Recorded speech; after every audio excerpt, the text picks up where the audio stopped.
Okay, so this time we talk about HR technology, e-governance, and information system in government. Sure. Public sector HR is increasingly shaped by technology, whether we like it or not.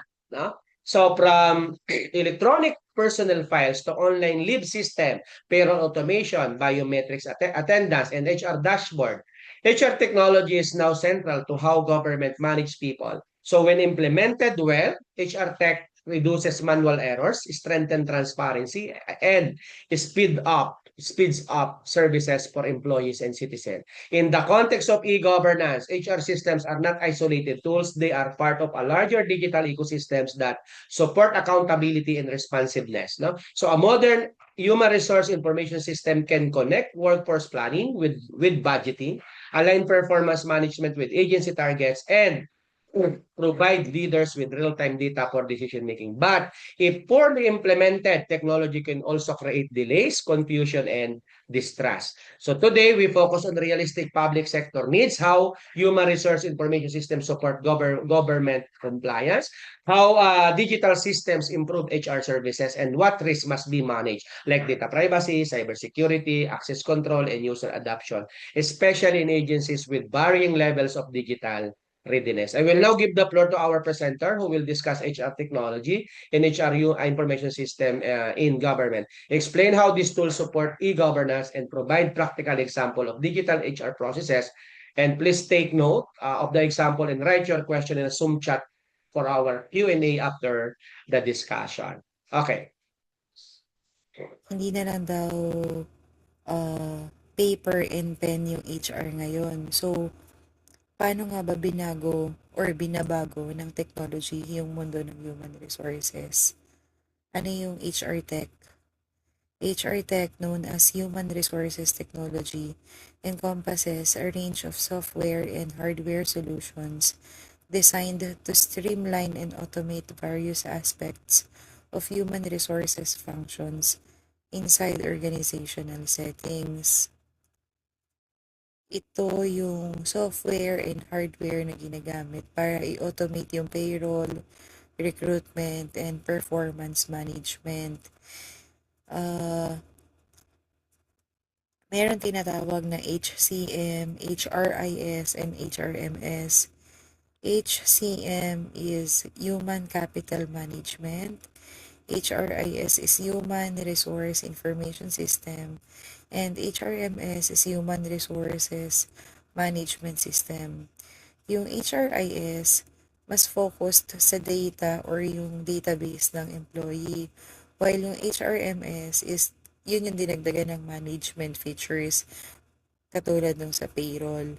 And yung HCM naman, dito parang kinoconsider yung employees as assets, parang pera o kaya equipment.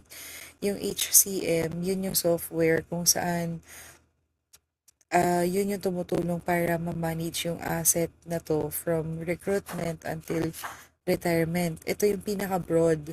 Kasama na dito yung strategy, talent management, and analytics.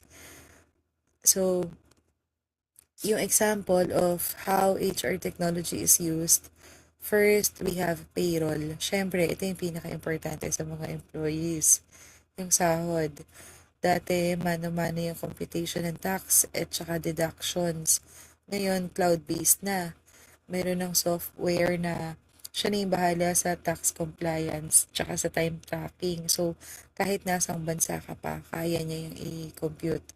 Ginagamit din yung tech para malaman kung fair ba yung pasahod compared sa ibang company para hindi tayo alisan ng mga magagaling na staff. Next is travel and expense management. May ganitong software daw na closely associated sa payroll management.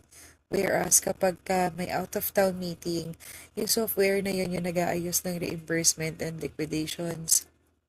Medyo hindi lang ako sure dito on how it works kasi sa amin manual pa din. I mean, kapag kami travel ka, ikaw yung gagawa ng lahat. Kailangan mong i-prepare from processing of cash advance to liquidation. Next is yung talent management. Ito yung life cycle ng employee. mula dun sa paghahanap sa kanila, from recruitment hanggang sa pagdating nila doon or yung onboarding hanggang sa pagpaplano kung sino na yung mga susunod na magiging manager or yung succession planning. Next is performance management.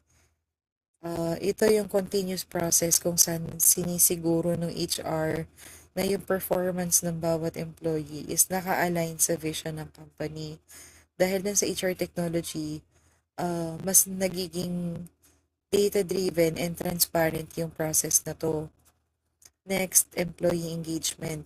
Dito naman sa side na to, technology is used to keep employees happy. Meron na ding mga apps na parang Facebook, yung dating.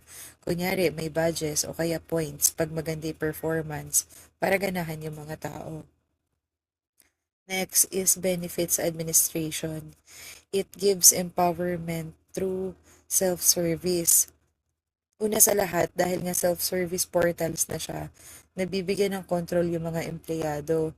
So, hindi na nila kailangan mag-email o kaya tumawag sa HR para lang mag-update ng address o kaya tignan yung mga coverage nila. In just one click, nasa phone na nila lahat ng information and it's about transparency and speed. So,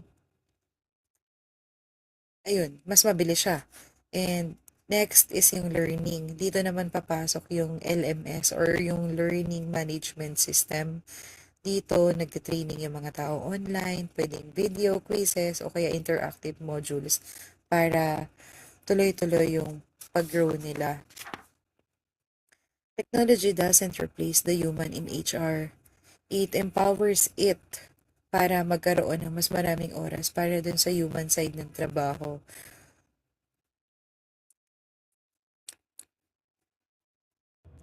And the last one is about e-governance or yung electronic governance.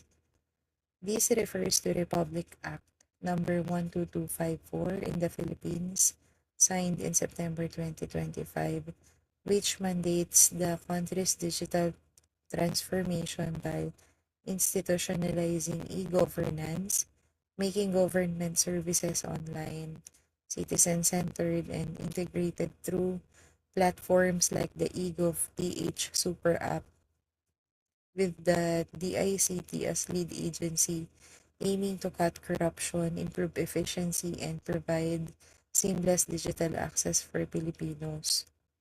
Ito yung paggamit ng information and communication technology, katulad ng internet, mobile apps, cloud computing, para mapahatid yung service ng government sa mga mamamayan sa mas mabilis tsaka sa transparent na paraan. Or in short, ito yung pag-digitize ng government para hindi na kailangan pumila ng mga mamamayan ng matagal sa mga opisina ng gobyerno. Yung e-governance, meron siya mga benefits. Isa na dito is yung makabawas ng corruption. Dahil digital na nga yung mga transaction, nababawasan yung face-to-face contact sa mga fixers o kaya din sa mga corrupt officials. Next is yung cost efficiency. Mas nakakatipid na yung gobyerno kasi mababawasan na yung pagkonsumo sa papel and yung physical storage space. Next is accountability and transparency.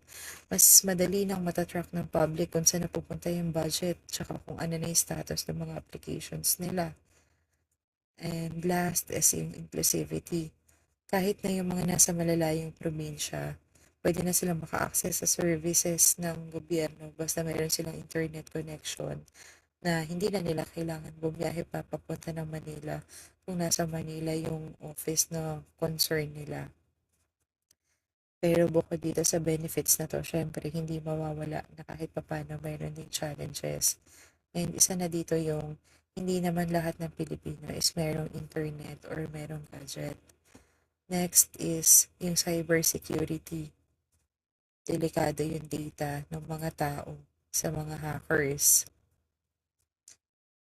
Last is yung bureaucratic resistance o kaya may mga opisina pa rin na mas gustong manatili doon sa lumang sistema na mayroong papel kasi hindi sila mga techie. Kaya medyo takot sila dun sa changes na pwedeng mangyari kapag ka naging digitized na tayo. Well, yung e-governance, hindi lang naman din siya tungkol sa computerization. Tungkol din to sa reform. Ginagamit yung technology para gawing smart city or digital nation yung bansa para mas mapagsilbihan yung mga tao nang walang delay, ng mabilis. And that's the end of my report po. Thank you so much.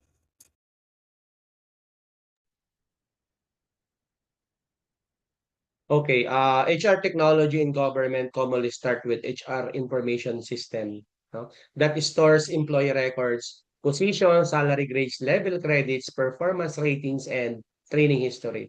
So a practical example is an online leave filing system where approval are tracked, no, reducing lost forms and ensuring leave balances are updated accurately.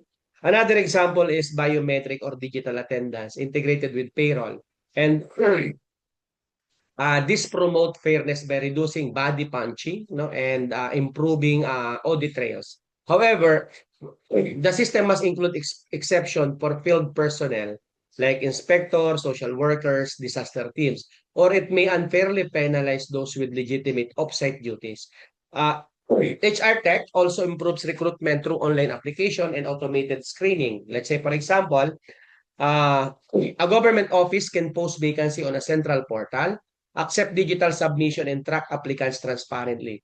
This reduces walk-in paperwork and minimize opportunities for manipulation, provided the process is secured and consistently enforced. No? In performance management, digital tools support KPI tracking and evaluation documentation like OPCR and IPCR, no? So an agency can set targets per division and allow supervisor to upload evidence of accomplishment. And this helps employees understand expectation and reduces end of year surprises during performance appraisal. HRIS also support workforce, no, developing by tracking training, participation, and competencies. Let's say, for example, if an LGU needs more procurement compliant staff, it can identify employees who completed procurement training and this then assign them to purchasing function. And this connects training to actual deployment, improving capability utilization. But technology introduces risk. No? Government HR data includes sensitive personal information. So the agency must comply with data privacy principles, no, limiting access, encrypting records, and maintaining audit logs. No, a realistic risk scenario is unauthorized access to employee files, which can lead to identity misuse or workplace conflict. So implementation success depends on change management. Even a good system fail if employees are not trained, if workflows are unclear, or if internet reliability is poor. So a practical strategy is to pace implementation, no? Pilot in one department, fix issues, train champions, then scale up across the agency. HR Tech strengthen public service when aligned with e-governance goals in transparency, speed, and integrity. So when human resource processes become traceable and standardized, government reduces discretion-based errors and improve trust, showing that HR modernization is not just digitalization, but a reform that support better governance.